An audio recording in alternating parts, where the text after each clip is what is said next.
Notre mission, c'est bien évidemment de raccorder des clients au réseau, c'est d'exploiter ce réseau, d'investir sur ce réseau. Nous investissons pratiquement 3,2 milliards d'euros par an pour le moderniser, le tenir à niveau et le développer.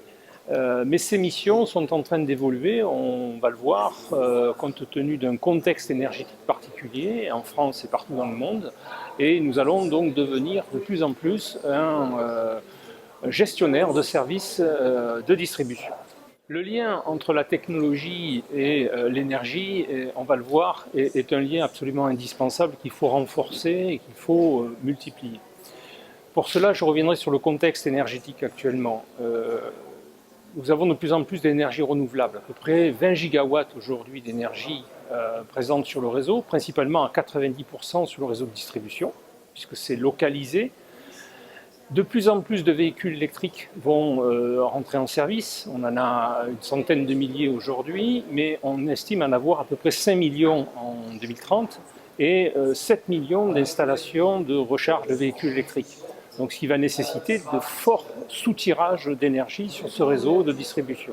Alors, la technologie, elle vient essentiellement dans l'aide à l'intelligence, à la gestion locale de l'énergie, puisque de plus en plus, nous changeons de paradigme.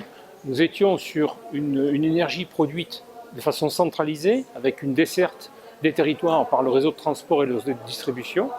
Et aujourd'hui, de plus en plus de producteurs sont localisés en bout de réseau. Les collectivités locales prennent en charge le développement énergétique de leur territoire.